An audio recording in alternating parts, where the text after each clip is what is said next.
in the morning. Welcome back to our channel, your premier destination for the most profound and gripping updates from Genoa City.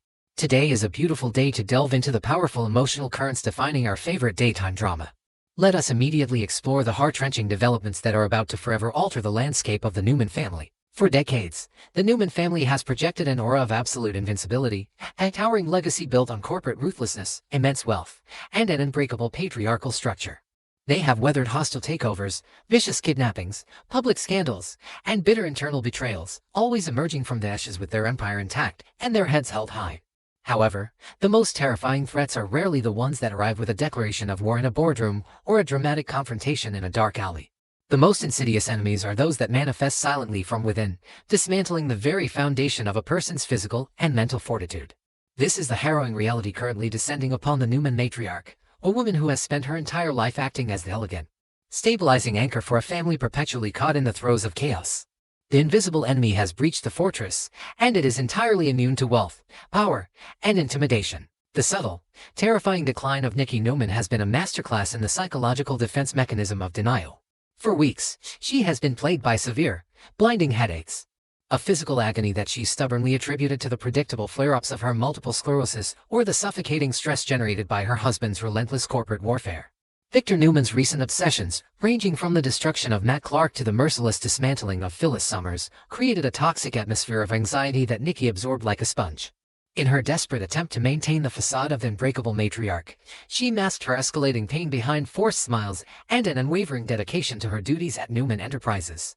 She convinced herself that acknowledging the severity of her symptoms would be a display of weakness, a luxury she believed she could not afford while her family was already navigating a minefield of external threats. Watching this agonizing deterioration from the sidelines, Victoria Newman found herself trapped in a suffocating state of escalating alarm. Known for her icy corporate demeanor and her often ruthless pursuit of her father's approval, Victoria's professional armor began to crack under the weight of genuine, visceral terror for her mother's well-being. She observed the subtle tremors, the moments of disorientation, and the flashes of sheer agony that Nikki tried so desperately to hide. The profound maternal bond between them superseded any lingering boardroom resentments, compelling Victoria to transition from a corporate executive to a fiercely protective daughter.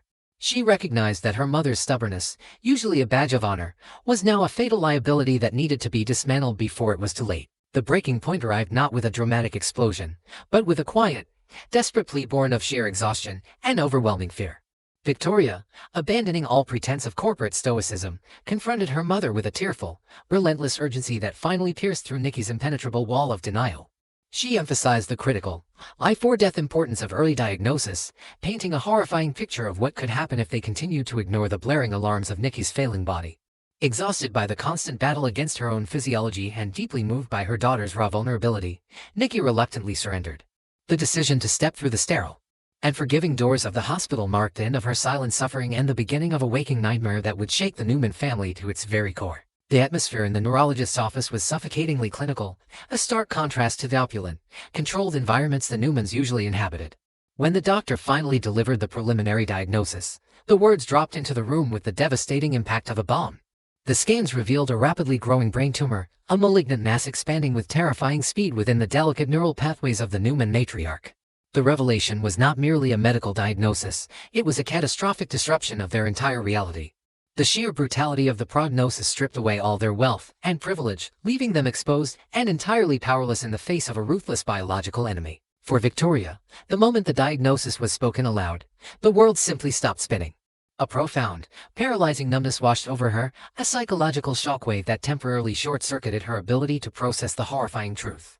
The woman who had taught her strength, elegance, and resilience was now harboring a ticking time bomb within her mind. The realization that she could lose her mother, the emotional epicenter of their family, triggered a visceral, suffocating panic. Yet, true to the Newman resilience running through her veins, the paralysis was fleeting, the terror rapidly crystallized into a fierce, unyielding determination. Victoria silently vowed that she would move heaven and earth, exhaust every financial resource, and hunt down the most brilliant medical minds on the planet to save the woman who had given her life. Conversely, Nikki's immediate psychological response was a desperate, almost frantic retreat back into the familiar comfort of denial. Upon hearing the death sentence hanging over her head, her first instinct was not self-preservation, but protection. She was acutely aware of the fragile state of her family, particularly the immense pressure currently resting on Victor's shoulders as he navigated his obsessive vendettas. The thought of adding her own mortality to his already overflowing burden was intolerable to her. She pleaded for secrecy, desperately attempting to minimize the severity of the tumor, hoping to maintain the illusion of normalcy for just a little while longer. It was a tragic, heartbreaking display of a mother and wife trying to shield her loved ones from a pain she knew would shatter them. This desperate plea for silence forced Victoria into an agonizing moral and emotional crucible. She was torn between honoring her mother's desperate wishes for privacy and the undeniable, terrifying reality that Nikki's life was in imminent, catastrophic danger. Victoria understood that keeping this secret would not only delay potentially life-saving treatment but would also be a profound betrayal of the family's fundamental need to unite in times of crisis. Making the most difficult decision of her life, Victoria chose to override her mother's misguided protective instincts. She recognized that this was no longer a matter of maintaining pride or managing stress. It was a brutal and forgiving war for survival, and they needed their most powerful general on the battlefield. The confrontation with Victor was a masterclass in raw, devastating emotional trauma. Victoria, carrying the crushing weight of the diagnosis, stepped into her father's domain to deliver the blow that would shatter his world. When she revealed the truth about the rapidly growing brain tumor, the transformation in the great Victor Newman was instantaneous and heartbreaking. The ruthless, calculating patriarch, a man who believed he could control the destiny of everyone around him, was violently brought to his knees by an enemy he could not intimidate, bribe, or destroy.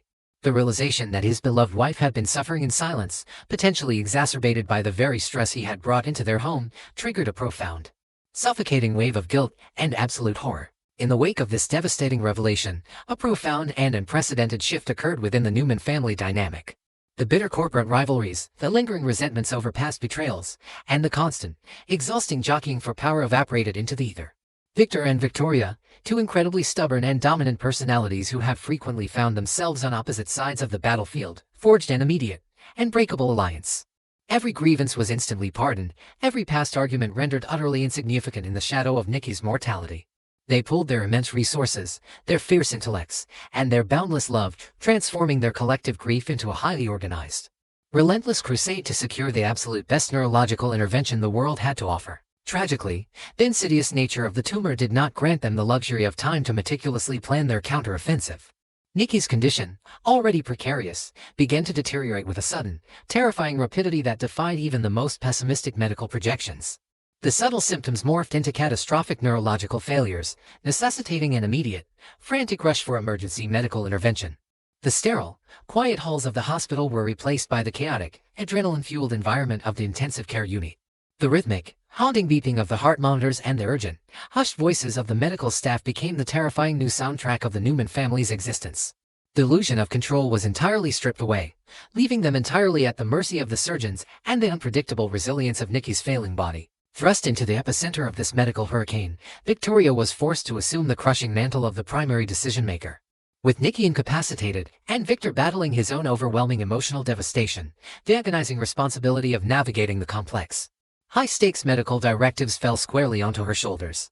She was bombarded with incomprehensible medical jargon, terrifying statistical probabilities, and impossible choices regarding aggressive surgical interventions versus quality of life. The psychological toll of holding the family together while simultaneously holding her mother's life in her hands was immense. Victoria had to suppress her own paralyzing fear, locking her grief away in a dark corner of her mind. In order to project the unwavering strength and clarity required to lead her family through their darkest hour. Watching this profoundly tragic storyline unfold evokes a deeply personal and visceral emotional response, tapping into the universal and terrifying reality of witnessing a parent's mortality. There is a unique, gut-wrenching agony in experiencing that inevitable role reversal, the exact moment when the child must suddenly become the caretaker, the protector, the anchor. It forces a confrontation with our own deepest vulnerabilities, reminding us that no amount of success, wealth, or power can shield us from the fragile, fleeting nature of human existence. To see a character as historically vibrant and resilient as Nikki Newman reduced to such a fragile state is genuinely heartbreaking. It strips away the glamorous soap opera veneer, leaving behind a raw, profoundly human narrative about love, desperation, and the terrifying helplessness of watching someone you revere fight an unwinnable war within their own body.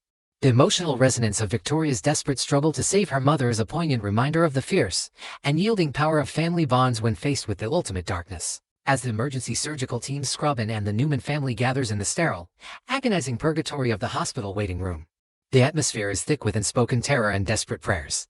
The battle lines have been drawn not in a corporate boardroom, but in a cold operating theater where the stakes are absolute.